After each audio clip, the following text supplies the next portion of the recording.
มาในมื้อนี้ก็มาพบมาพ้อผู้สาวโสดหน้าใหม่อีกแล้วเนาะสนุกเนาะโดยสบายดีเนาะ สวัสดีเด้อ สวัสดี โดยสบายดีมาพบมาพ้อกันเป็นครั้งแรกเนาะ แมน แนะนำชื่อในดูน้องละ ซื้อนก น้องนก โดย ชื่อกันคือกันกับส คือ นุ กัน ก ข้างในเนาะ น้องนกปัจจุบันนี้อายุจักปีน้องละ 17 17 ปีบ่17 ปี เคยมีครอบครัวบ่บ่เคยเป็นสาวโสดที่ยังบ่เคยผ่านการแต่งงานเนาะ โดย 17 ปีสาวขึ้นใหม่ เคยอบรมผู้บ่าวอยู่บ่ เคยอยู่ เคยอยู่เนาะ แต่ว่าบ่ได้ถึงขั้นว่าจริงจังนะ อืมมีแต่ว่าลมผ่าน แมน ๆยังบ่ถึกใจบ่ แมน อืมโดยมื้อนี้ก็เลยว่าออกมาเปิดใจ มักผู้บ่าวทางใด ทั้งเลยก็ได้นั่เลยก็ได้เงิน ได้เบิด แมน ฝั่งลาวฝั่งไทยต่างประเทศ แมน อืม แนวเลือกก็ได้ ได้เบิดเนาะ ได้เบิด อายุของเพิ่นได้น้องละ ประมาณ30ยื่นไป 30ขึ้นไปขึ้นฮอดใส ประมาณ60 อืม 30ฮอด60 ปีเนาะ ยันว่า30ขึ้นไปจนฮอด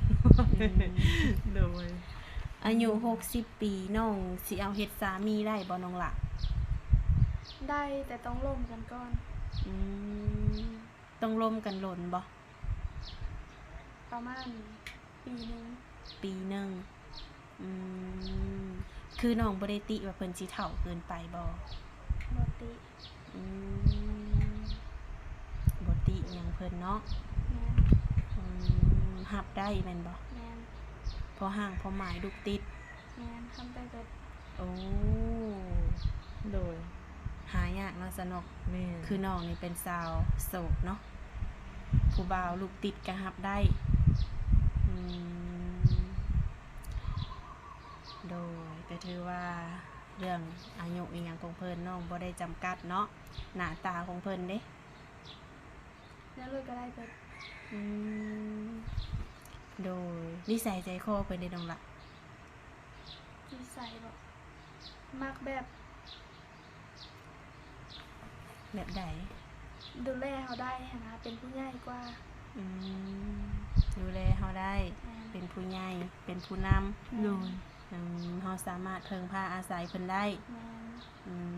น ถือว่ามักแบบนี้เนาะ โดย อืมโดย มักอยู่บ่ผู้บ่าวกินเหล้ากินเบียร์สูบยา บ่มัก บ่มักบ่อืมเบิดสิทธิ์เลยบ่น้องละผู้บ่าวกินเหล้ากินเบียร์นี่ ก็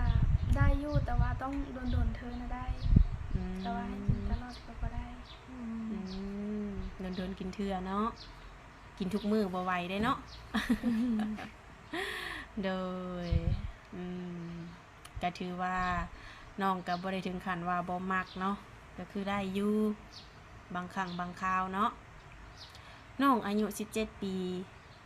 คือวัยนี้กำลังดิ่นกำลังเที่ยวเนาะสนุกมักอยู่บ่ไปดิ่นไปเที่ยวนี่ ก็แบบโดนๆเธอมีบุญมีงานที่จะกลับไปอะนะ อืม ก็บ่ถึงขั้นว่าดุ แต่ก็คือแบบไล่ไปอยู่เนาะ นะ อืม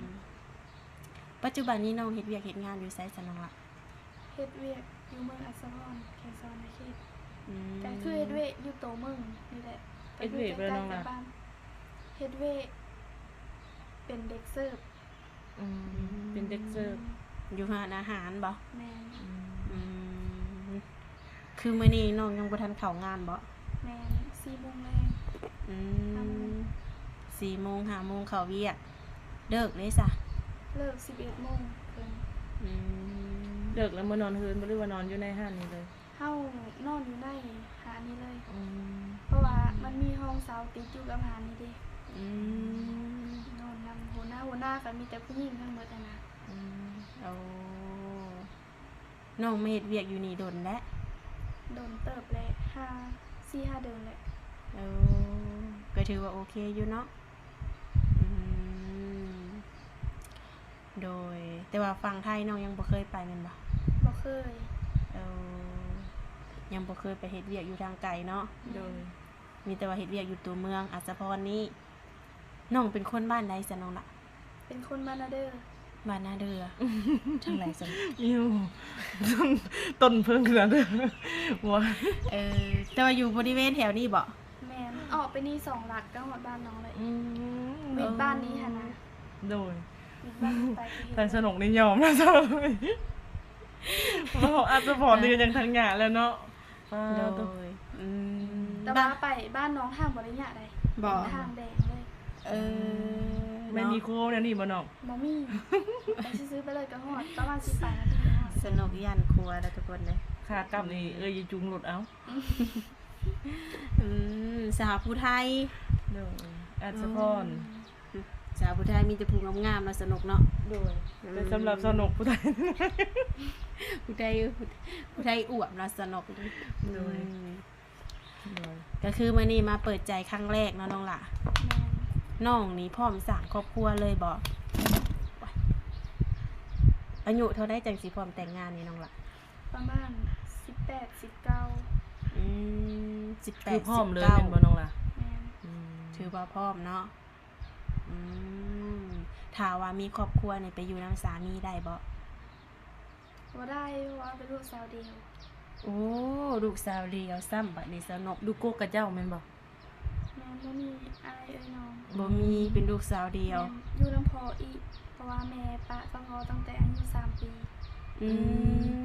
แสดงว่าน้องล่ะน่ะอยู่กับพ่อ แม่น อยู่ แต่ กับ ว่าครอบครัวเฮามันเป็นครอบครัวใหญ่ที่แบบมีป้ามีอยู่นำแต่ว่าเขาสิอ้อแต่เฮินละเด้ อืม ถ้าเขาอ้อแต่เฮินก็สิอยู่นำพอ2 คน คือทางพ่อเพิ่นบ่ได้มีครอบครัวใหม่บ่ บ่ได้พอบ่ได้เอาแม่เลย อืมโดย เพิ่นก็ไม่เอามีเลยเนาะ อืม มีแต่ว่ามีสามีนี่ต้องเอาสามีมาอยู่นำมาปักหลักปักฐานอยู่พี่เนาะ แม่น สร้างสาอยู่พี่ โดย เพอถ้าน้องไปสิบ่มีผู้อยู่นำพ่อเด้เนาะ แม่นบ่มีผู้เลี้ยงพอ อืม เท่าแล้วบ่เพิ่นน่ะน้องล่ะ บ่ได้เท่าปานใด40ปลาย อืม อืมแต่เพิ่นก็แบบ 30ปลาย โอ้น้องก็เห็นหน้าตาแม่อยู่บ่ เห็นอยู่ ปัจจุบันนี้ก็ยังเห็นบ่ ปัจจุบันนี้ก็บ่ได้สู้เห็นปานใด อืม อืม แต่ก็ติดต่ออยู่บ่ ก็ ล่ะ แบบว่าบ่ได้สู้สนใจกันเลยนะ เพราะว่าให้สนใจกับเพิ่น ติดต่อก็ไม่ได้ติดต่อบ่ อืม อืม อืม แบบว่าพอเลี้ยงเอาจนใหญ่หั้นนะ อืม แม่บ่ได้เลี้ยงนำเลย โอ้เนาะก็คือพอเพิ่นก็เลี้ยงน้องตั้งแต่3 ปีเนาะตั้งแต่เกิดออกมาพุ่นแหละเนาะจนมาถึง17 ปีอ๋อก็คือ ตั้งแต่กลูกเลยแหละ คือทางแม่เพิ่นก็บ่ได้แบบมาเดียวแลอีหยังเฮาเนาะ 11 ปีได้เห็นหน้าแม่ เทื่อหนึงบ่ โอ้ ก็เจ้าบอกว่าน้องล่ะฮอด11ปีนะ เพิ่นมาหา อืม เพิ่นมาหาเลยว่าเยอะเอามาลินบ้านเยอะเอามาลินแบบว่าเพื่อเขาพูดแล้วเพิ่นเห็นนำนะว่าน้องใหญ่ซำนี้แล้วแต่ว่าพอบ่ให้ อืม อืม แสดงว่าอย่าเอามือเลี้ยงเอาเนาะ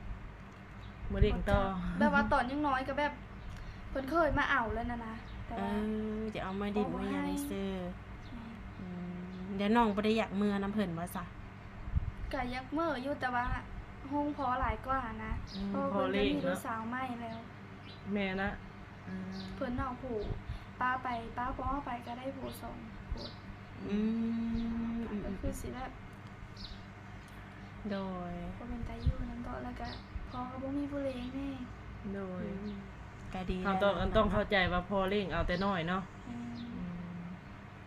โดย ปัจจุบันนี้พออยู่กับพี่ได้ซะน้องมาเอ็ดเวน พอไปเฮ็ดเวะ เอ็ดอยู่ไทยบ่ บ่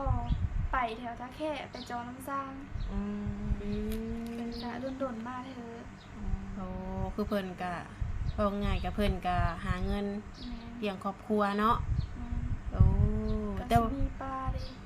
อืม แต่ว่ายามเฮ็ดหน้าเพิ่นก็ไม่เฮ็ดหน้าขอ แล้วน้องก็เอ็ดบ่ เฮ็ด อืมพอพาเอ็ดแล้วก็เอ็ดน้ำเนาะ แม่น เฮ็ดให้เฮ็ดหน้าเป็นเบิดน้องเฮียนฮอดไสซะน้องล่ะ เฮ็ดฮอดม โอ้ตัดสินใจออกมา 2 คือแบบใดอยากออกเองหรือว่าพอบ่มีเงินส่งเรียน อยากออกเอง อืม โดยว่าอยากออกมาหาเงินนะ อยากออก อ่า มา ช่วยพ่อ หาเงินโอ้เนาะ โดย ก็ถือว่าแบบ เก่งสุดแล้วน้อง ตั ลา ดอ เนาะ นาคตตัวเองเนาะเพื่อมาหาเงินจอยพ่อเลี้ยงครอบครัวเนาะเนาะ โดย อืมแต่ว่าถามว่าน้องจะมีสามีอีหยังนี่พ่อเพิ่นก็พร้อมให้เอาบ่น้องล่ะ แม่นพอคือแบบบ่ได้ติพี่เหลือเลยเงินนะขอแต่แบบว่าฮักลูกแล้วก็ลูกฮักเขาอะนะ อืมบ่ว่าเพิ่นนี่สิอายุหลายก็ตามอืม อะไรก็ได้ ถ้าสามารถดูแลลูกสาวเพิ่นได้เพิ่นก็พร้อมเนาะสิยกลูกสาวให้ทุกคนเลยอืมลูกสาวเดียวค่ารองคือสิแพงแท้บัดนี้ บ่แพง อยู่บ้านน้องค่ารองเท่าใดน้องล่ะ ก็ประมาณ30 ล้านคำวันหนึง โอ้ 30 ล้านครับบัตรหนึ่ง แม่น เผาหนุ่ม เออ ๆที่เรามาเห็นคลิปนี้ก็ทำเลินผ่านเด้อพ่อแม่พี่น้ หี อง ดหีดผู้ไทยนี่มีหยังแน่น้องล่ะ ค่ะ หีดผู้ไทยนี่มีงัวมีควายบ่มีหมูบ่มีบ่ มีหมูตัวหนึง เออ หมูตัวหนึง อื มีบ่ควายน้องล่ะ บ่มีติ บ่มีบ่ บ่มีแต่หมูกับหมู อันนี้คือหีดบ้านเมืองน้องเนาะ โดย เออคือแบบว่าบัดนี้นะเรือชีถามเนาะคือน้ำหนักน้องนี่เท่าไหร่ ประมาณ48 49 ความสูงเด้ บ่เคยแท้เท่าไหร่ บ่เคยแทกบ่เป็นหยังเนาะ โดย และคนที่สิเข้ามาหาน้องนี่ต้องมักคนสูงคนต่ำ แนวใดก็ได้เบิด โอ้ได้เบิดเวียกงานของเพิ่นเด้จ้ะ เวะงานกะแนวใดก็ได้ ได้เบิดเนาะโอ้กันว่าแบบมีคิดในใจเว้ยมักผู้บ่าวทหารตำรวจเวียกงานราชการนักธุรกิจโอ้ถือว่าได้เบิดเนาะ โดย อืมคือรวมๆแล้วเกี่ยวกับหนุ่มๆนี่น้องแทบสิบ่มีข้อติน้องล่ะมักอยู่บ่ผู้บ่าวใจฮ้อนมักบ่มักอันนี้ถือว่าบ่มักผู้บ่าวใจฮ้อนเนาะ แม่น ผู้ดีพองามส่วนตัวน้องเองนี่ใจฮ้อนใจเย็น กะเย็นแน่ เย็นแน่ฮ้อนแน่ แม่น แล้วแต่อารมณ์บ่แล้วแต่สถานการณ์ โดย เออ ก็เย็นนั่นแหละไผก็เว้าไผก็ บ่ เว้าว่าน้องจะเย็นแม่น เออเนาะเบิ่งกระทรงคืออยู่เนาะเนาะสนก โดย คือทางน้องนกนี่เป็นคนที่แบบว่าโบฮ้อนแล้วก็โบเยินจนเกินไปเนาะ แม่น ถามว่านุ่มๆที่สิเข้ามาหานี่ เอาเป็นกลางๆซะเนาะเออ ถ้าใจฮ้อนเกินก็บ่ได้ได้เนาะสนก โดย เออแล้วแบบว่าจักเดือนจะน้องจังสิเมื่อเยี่ยมบ้านนี่นะ อยากมื้อยามใดก็ได้เพราะว่ามันใกล้ๆกันเด้ โอ้ เจ้าขี่รถมาเองบ่น้องล่ะขี่รถมาเอสเวนี่นะเอามาไว้เองบ่ เฮามาเซาฮออยู่นี่เลย บัดเดี๋ยวมื้อได้จ้างรถมา บัดยามมื้อแล้วก็เอารถหัวหน้ามื้อก็ได้ เพราะว่าน้อยเดี๋ยวมันก็ฮอดหั่นนะ มีแต่ว่าเฮามาเยี่ยมซื่อๆเนาะแบบเงินเดือนอีหยังอยู่นี่ได้เป็นแนวใดโอเคอยู่บ่ ก็พออยู่พอกินอยู่ อืม ก็ดีกว่าขอน้ำพอ กุ้มตัวเองเนาะน้องล่ะเนาะ แม่น เกี่ยวกับค พ วา อ มคิด กับ ดี กุ้มตัวเองเราก็ดีใจเลย แม่นเลยเนาะ แม่น ผู้เป็นพ่อ บ่ได้สิคุ้มลูกไว้หาเงินนั้นนั้นเท่านี้เด้อเราบ่ได้เคยบอกได้เราบ่ได้เคยคุ้มมีแต่ ถ้าไปจมเมยใช่เราก็มีแต่บอกว่าให้เมื่อนอนอยู่เพิ่นเขาก็มีกินแล้ว เกี่ยวกับเพิ่นก็หักลูกสาวเพิ่นเนาะลูกสาวเดียวเด้ เพราะว่าหาให้ได้ซ้ำมัน อืม คนเดียวเนาะ กินของลูกนั่นแม่น อืม แต่ว่าบ่อยากให้พอลำบากนะ โดย อันใดที่ว่าเฮาพอแบ่งเบาได้เฮาก็เฮ็ดแม่นบ่ โดย อืม บ่หาช่วยกันได้เนาะ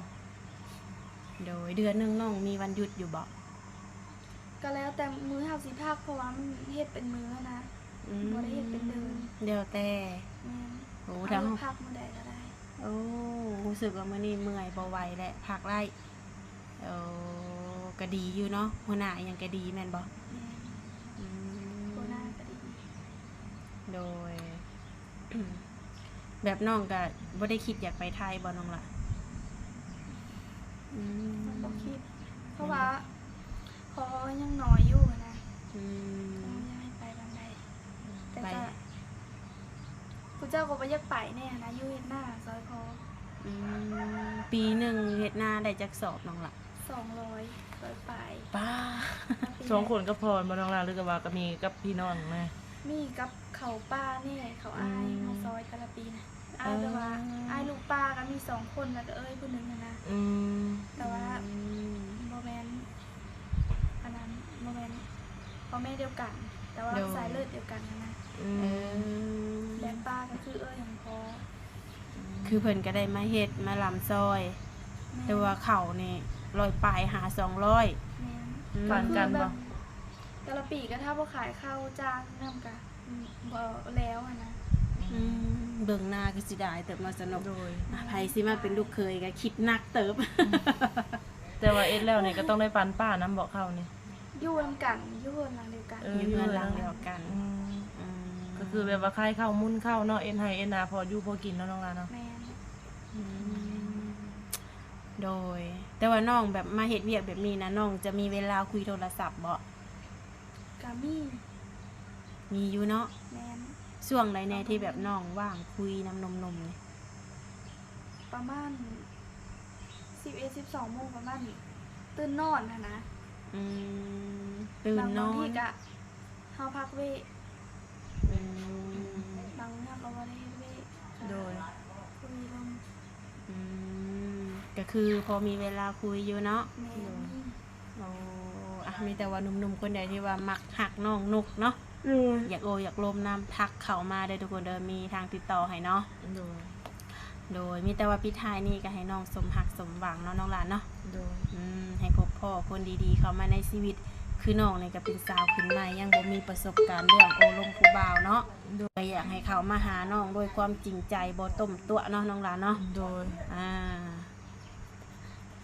ก็โอเคเนาะสนุกเนาะ โดย ปิดท้ายนี่ โดย ก็มีแต่ว่าให้สมหักสมหวังเนาะน้องหลานเนาะ โดย ไว้พบพอกันในคลิปหน้าเนาะ โดย โดยสบายดี สบายดีเด้ เด้อ